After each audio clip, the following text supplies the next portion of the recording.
don't remember. I just remember just sticking it in and then just twisting it. Wait, you did that at a restaurant? No. We did it at Joe's house. Okay. If you don't shuck good, sometimes you get like pieces of the outside oyster in there. Yeah. Did you guys hear about the salon owner who got arrested and she faced 7 days in jail because she defied the stay-at-home orders and she actually opened up her salon and said, "Fuck y'all, we're cutting hair." Hey, that's a good y'all. Y'all, oh really? What state is this? In Texas, in the city of Dallas. I didn't know it was a law. For businesses, yeah. Yeah, for businesses. And so she did receive a cease and desist letter and she actually ripped it up in public as like a protest and said, "We have a right to remain open." But she's endangering the public. Yeah, that's how the officials see it. Yeah. But for her, she sees it as like a violation of the Constitution, her constitutional right. I got the right to get everybody sick, goddammit. Yeah, I mean, to the point where she gets arrested, all of it's part of the protest, right? Yeah. Including the part getting arrested. That's exactly. True. Fuck yeah, I'm getting arrested. To make a point. It's an American right to get everybody sick if I want to. Yeah, so now she's the martyr for the movement. No, well, a lot of the people, because I started looking into like responses to this whole situation, and a lot of people have her back, and what they're saying is that us as an entire country and globally, we're getting conditioned into thinking that by standing up for your freedom, you're being selfish, and that everyone has their own right to take care of their health, and the government should not be involved in like forcing us and forcing us to protect our health. Is the way they're seeing it. I mean, that is. They already don't. Like, people are dealing with obesity, they're doing everything in their cause. But I think with like a pandemic like this, and to have crazy measures that we had to go into, I think that was like obviously it's much worse. Better ways. But to deal with it like every other country in the world was dealing with it, like we were kind of like one of the last to follow that. You know? But that's what the medical professionals are saying, where they're saying before this pandemic, we already had a pandemic, which is obesity, right? Yeah. So if obesity is already it, and we don't have a national public health law where it's like, let's take all sodas and ban sodas, why are we having this? Why are we so extreme? I mean, there were some. But I think it's also you doing it to yourself, then I can get you sick and you can die from it. Yeah, that's the problem. I'm not gonna get you fat. You're not catching my fat, you know? Yeah, so it's okay, I guess. Sometimes I wish I did. And even at that point, a lot of these people that are arguing that side of like, well, you know, what Nadeem just said, where it's like, I can get you sick, and that's like not your fault kind of thing. A lot of these people are thinking it is your fault because you should be taking your own precautions to not get sick by others. I think it's funny, like, And there is people like that, but there's also a shit ton of dumb people. So maybe I get her side because I saw her testimony being like, I need to provide for my family. We don't have money for food. Who are you guys gonna help me with paying my kids? Play that clip, yeah. but it's kind of like when Dr. Phil, as the doctor, came on like Fox News and he was talking about how people drown in pools all the time and how we're not enforcing things around that. Mr. Phil? Because pools aren't just randomly appearing in places for people to drown in. Like doesn't make any sense to like compare the two. And they're saying, because there was another thing about like cars and stuff, like millions of people die from car accidents, but then they're like, but we actually take precautions. We have to wear seatbelt now. You have to, you can't use your phone. Your thing is there's people enforcing it. You gotta get a driver's license. Yeah, there's all these things that are happening, and from then, there's way less car accidents now. But there's obviously people that do crazy stuff, people that... But even regulations on the car being built differently, like they have to collapse now because steering wheels killed too many people. I think the main difference though here is that the coronavirus it's not known. I mean, like we still barely know anything about it, and then there's no cure, and it's invisible to our eyes. You know what I mean? Like a lot of the other things you guys are talking about, it seems like there's solutions are right there in front of us. No, but people still fight against that too, right? Yeah. People like people hate helmet laws for motorcycles depending on what state you're in. You know, That makes no sense to me. Seatbelt laws and depending on what state you're in. But there's no protest against not wearing helmets. There are. There are. Oh, do they? People purposely move out of California to ride their bike with no helmet. Right, and then fine, and there's a solution for that. But I feel like that's the difference between this and the whole coronavirus thing, though, is that I don't think that people understand that there is no fix, you know? Yeah. So I think the arguments are kind of like, I don't know. Like you it guys goes seen- nowhere at this point. Have you guys seen that one doctor that was like giving a speech at like a Riverside County hospital or something? So he obviously super Republican, Riverside County, but he was saying that like, don't believe the experts. They're all lying to you. Not all doctors agree or whatever. So it's just crazy to hear like so much mixed messaging that like it's hard to know what to really believe. If it's that bad or if it's not that bad. Exactly. Is that the same one that ended up getting it? I think that might be the one that got it too. Yeah, I think he ended up getting did he? coronavirus. Yeah. The doctor? Yeah. There are people that. That is funny though. That's ironic, yeah. And anyone that's kind of questioning the statistics or challenging it or whatever, they're immediately being shut down, and that's a conspiracy in itself because people should be. I know there's a doctor in Bakersfield, and he came out in the news saying like, yeah, we ran a study within our patients in our hospital, and it's extremely low, and the fatality rate is extremely low in our county. So specifically, our county should open up because, you know, within their sample group in their city, it's completely different from LA or any of these other cities. But then they got a huge like backlash from all these different It's media not outlets. responsible. Well, it Yeah. also doesn't make any sense because they're not a walled off city. Exactly. Like it would only make sense if nobody could go in or out. And it's like, all right, you guys can do whatever you want. Yeah, if it's like an island like in Hawaii or something and everyone there And it's is, super, like, the island's quarantined. Exactly, and no one can leave the island, then yeah, fucking open it up. Like, why not? How are you gonna get it? And also, like, I feel like certain types of information, if you try to spread it, it could have potentially deadly side effects, right? Yeah. Like if you try to spread the fact that, oh, it's not dangerous, then people could take that too far and they're like, all right, let's just fuck around. Right. And all of a sudden, like, deaths spike, right? There's good arguments and there's bad arguments. Like I actually liked her argument, which I still don't agree with. Oh yeah, let me show it to you. But I've seen also other people arguing with protests and signs that I need a haircut. Yeah, that's. I need a that's haircut. weird. I need a haircut too, it's really Have you seen the important. guy with his boogie board in Huntington Beach?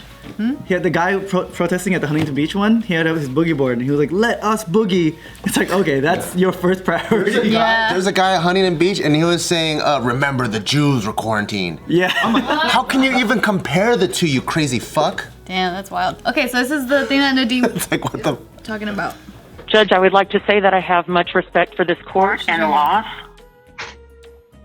Where is she at home? Way down right here here. and somewhere. that I've never been in this position before. And it's not some place that I want to be. Is a judge at home? No, But- it's in the courthouse. I have to disagree with you, sir, when you say that I'm selfish, because feeding my kids is not selfish. I have hairstylists that are going hungry because they'd rather feed their kids. So, sir, if you think the law is more important than kids getting fed, then please go ahead with your decision, but I am not going to shut the salon. Yeah. You know one part that She didn't get the PPP loan? This is Shelly. one of the parts that I think that at $1,000 least the No, government the PPP is way more than $1,000. Yeah, she's a business owner. Unemployment, you part get like that 1,000 a week. the government is fucking up on is that makes people panic like this. Yeah. I understand where she's coming from, but I disagree with her going back into practice. But I understand where he's coming from, because me and Joey own a company, and you're like we think about employees first and like how people feed their families and all that. So I get where she's coming from, right? But I think the government, where it's kind of fucked up, it's they first put in a policy that makes you panic and then go, oh yeah, here's how you guys can get help. Versus here's the CARE Act first. This money's already gonna be yours.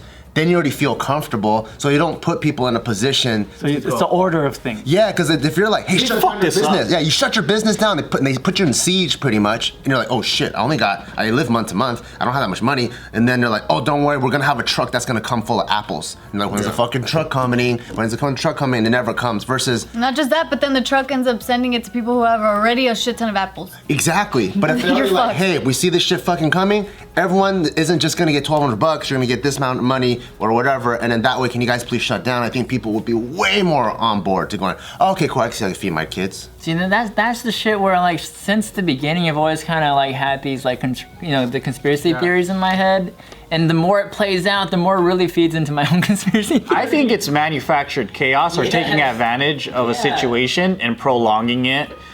There was definitely a nice little money heist that was going down. Damn. I mean, Jeff Bezos, he let go of his own stocks just to buy it right back Exactly. at a lower rate. He's the number one winner out of this whole A situation. lot of these peoples, they knew that it was coming. There was like 9 billionaires or something that traded very like coincidentally at a certain time. In February. Yeah. How is that? How are they not getting arrested?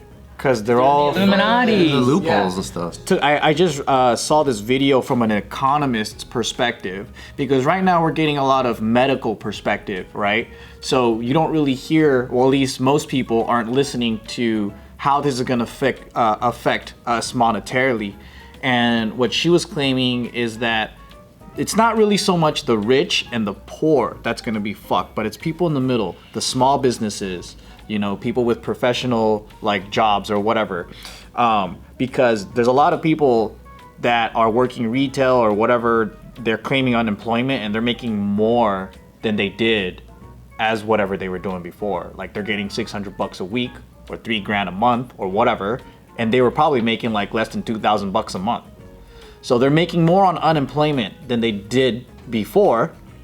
And on top of that, So they don't even want to go back to work. Yeah, it's a total. If, But then that's the point, it's though. the power move of the rich going, hey, you guys need to do this with your hands out and go ask for more. let's keep them pacified for a Exactly. second while we loot it, because what people don't realize is if the money went appropriately to the citizens of US, right, it would have been 18,000, not fucking couple grand a month. Because it's supposed to be, I think, 20,000 per person. Oh my gosh. So they're paying us a couple grand a month, and we're happy because it's a little bit more than what we used to make.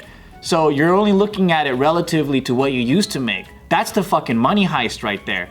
And at the same time, who's getting all the money? It's the top people who were friends with the government. Yeah. Like the top businesses, all those guys. Some of these companies, it's like same shit with 2008. All the insurance companies, all of them, they got it, and then where did they go? They went on vacation with that money. So I don't know, man. I just think it's kind of fucked up because the small businesses, they'll get the PPP loan, which is like depending on how much you make or whatever. That's different from unemployment and all that. It's a forgivable loan. If you spend it on employees and payroll, it's forgivable. You don't have to pay it back. But here's the problem. You got to do it within 8 weeks. So if you already let go all your employees, they have other jobs, you don't have anything to spend on, it's just you have all this extra money, you don't know what the fuck to do with it, right? Another problem is so the same money goes to both people, right? It's the same money goes to the small businesses and the employees. So they go, okay, cool, here business, here's your PPP loan that you have to spend on employees. And they go, here employees, here's your unemployment checks that you can only get if you're not employed. So it becomes this tug of war. So now the businesses are like, come back to work. They're like, I don't want to work. Because I want to pay you. I want to pay you so we can keep getting this money and I don't have to pay it back and we can keep the ecosystem going. But these guys are like, why would I come back to work if I'm only going to get paid this much when I have this much money for not working? So it's almost like they do put the money up front, what the government's doing, but now it creates this tug of war action instead of like, let's taking care of the whole system. Maybe it's just because I'm a positive person. Okay. I don't know. You guys always, it sounds this big and scary monster, but for me, it's just everybody's trying. Everybody's trying their best, coming up with different solutions, and sometimes the solutions are contradicting each other because They do contradict each other. Yeah. It's a complicated situation. They see two different problems. They try to solve one, they try to solve the other, but then when they try to solve the other one, it contradicts the other one, and that's just the way I see it. I see it as, hey, here's a good idea. Let's give these people $10,000. Oh, but you know what? You know what'd be kind of cool is like, hey, I'll give it to you because I know you first. And then maybe I'll go for my friends. And then, whatever's left over, we could give it to those strangers over there. I think that's what's happening. I think it's a complicated system in which some people can get to the front of the line first, and I don't know if it's as much shadow dealing as it sounds like. I personally think it is because I see the evidence. I feel like the evidence for me, it feels more like people who have more resources can get to the front because of their resources and not because they have a deep, dark connection. It might not be a deep, dark connection, but if they know each other, that's networking. That's the privilege. That's the oligarchy. That's right. It's like insider trading. So they know the people that were like, hey, we're about to shut down the government. But that's the part that's illegal because that's supposed to be for the people. It's supposed to be for the greater good, right? It's like, hey, maybe American Airlines shouldn't have had like fucking, I don't know, 20 million or whatever they got. Maybe they would have been okay with 5 or whatever, right? But they got that big amount. So it's probably because they're friends with the Fed. And to me, it doesn't have to be a huge conspiracy to see the payouts. I think more than half went to financial institutions. Yeah, and we see this like on a super small level. So in a neighboring city, we're friends with a council member, and in their council, that city is already jam-packed already, right? And since there's all this new China money coming in, they're like, hey, we can't, I know right now the laws that exist, we can't have any hotels on this street, but if you guys can help change it, you guys will all get a cut from the profits that happen. Our homie is the only one that voted against it, but because everyone else likes money, it was like 4-1 or something. So now on this busy ass street, you see all these hotels being erected, and the homie is not gonna get a single cut from that. So I see that on Or being honorable. Yeah, I mean that's what lobbying is. exactly. So Yeah, so it's not a shadow government, but it's clear corruption. It's a lot of just like broken things, but I don't know. So I guess what I'm saying is, it's not so much that here's the CARE Act or here's the policy and then people have connections they get to the front. It's the underwriting happens before it even gets granted. Right. So the work is pre-done already. Before they change the law to have hotels on the street, they already go, they already line everything up and then, okay, cool. And then everyone else kind of gets the scraps. Yeah, at least that's how I see it.